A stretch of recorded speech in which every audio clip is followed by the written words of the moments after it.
Assalamualaikum warahmatullahi wabarakatuh. Perkenalkan, nama saya Eleza Putra. Saya berkuliah di UIN Suska Syarif Kasim Riau, jurusan Ilmu Hukum Lokal G, semester 5. Baiklah, di sini saya akan menjelaskan tentang pengertian jarimah hirobah, perampokan. Menurut Profesor Dr. Haji Adazuli, hirobah adalah suatu tindakan kejahatan yang dilakukan secara terang-terangan dan disertai dengan kekerasan. Para fuqaha berbeda pendapat dalam mendefinisikan jarimah perampokan.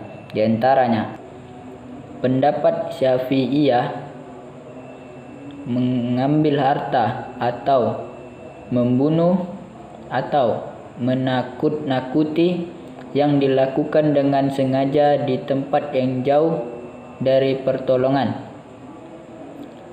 Dan pendapat Malikiyah mengambil harta dengan cara penipuan, baik menggunakan kekuatan maupun tidak. Pendapat Hanafiyah, pembuatan mengambil harta secara terang-terangan dari orang yang melintas jalan dengan syarat memiliki kekuatan.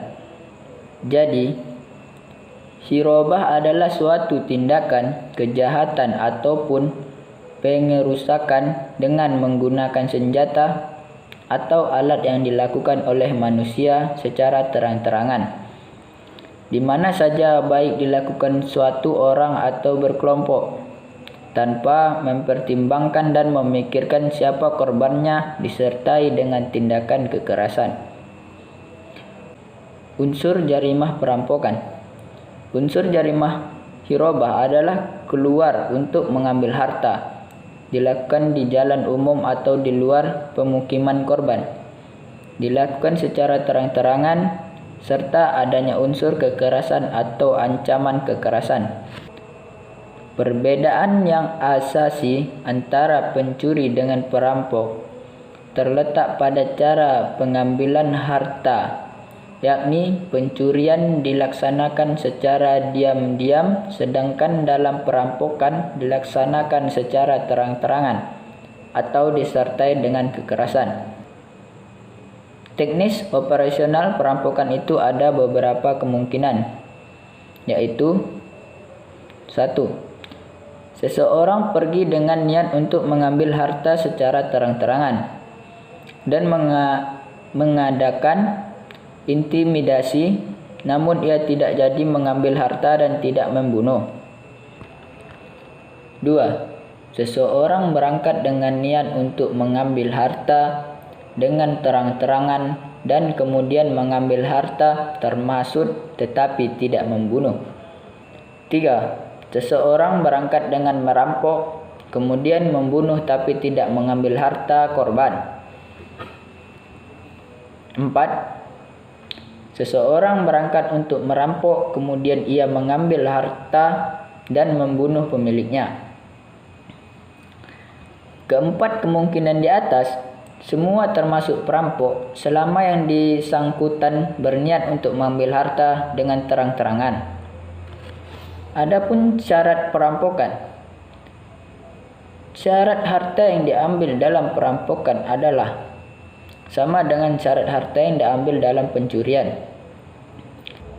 Imam Abu Hanifah, masyarakat tempat perampokan itu harus di negeri Islam. Hal ini berkaitan dengan teorinya yang menyatakan bahwa penerapan hukum Islam itu hanya mungkin terjadi negara Muslim. Perampokan itu harus di luar kota dan jauh dari keramaian, karena di tempat yang ramai biasanya tidak terjadi perampokan.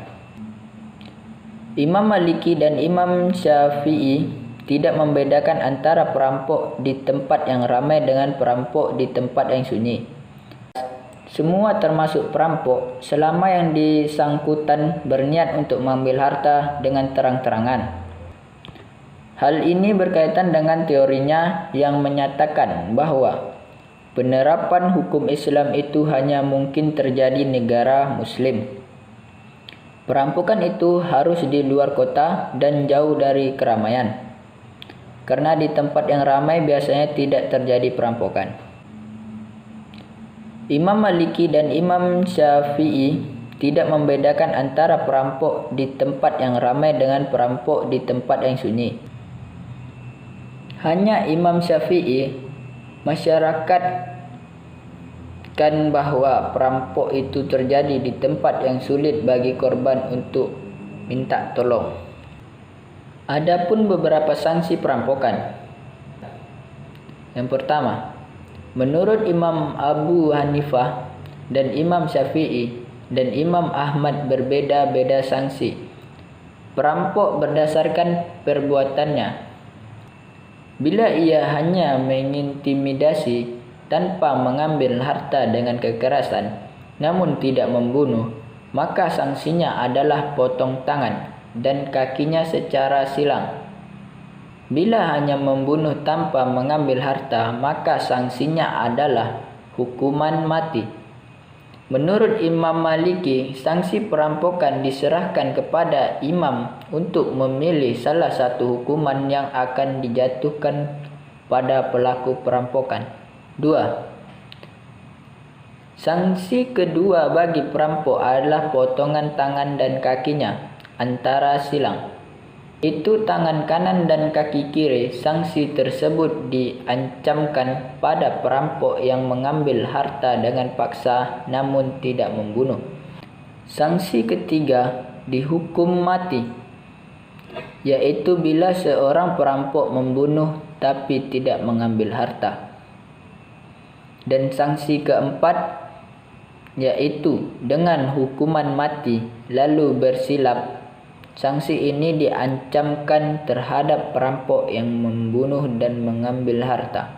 Adapun dalam masalah-masalah yang berkait dengan ganti rugi dan teori al-takadhul, pendapat para ulama dalam hal ini sama dengan dalam kasus pencurian.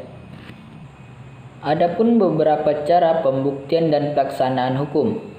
Cara pembuktian perampokan. 1.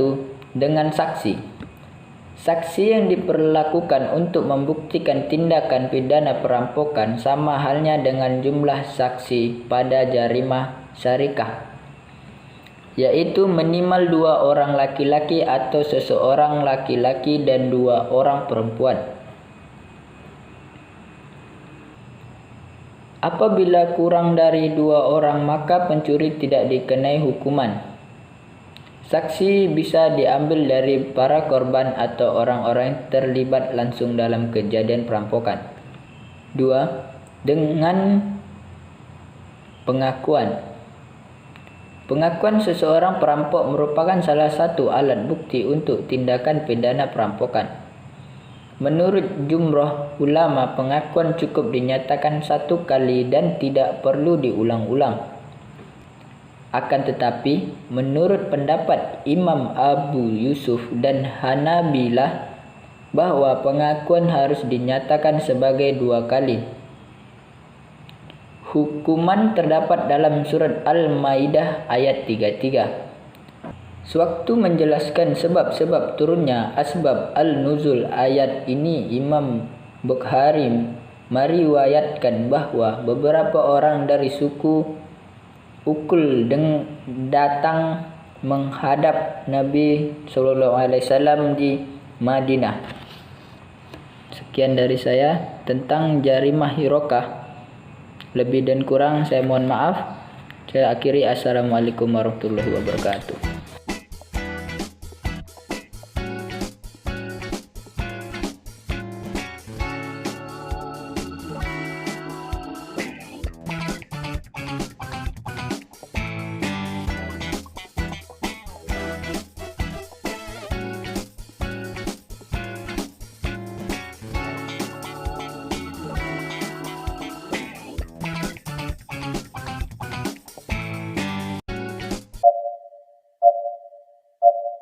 Go!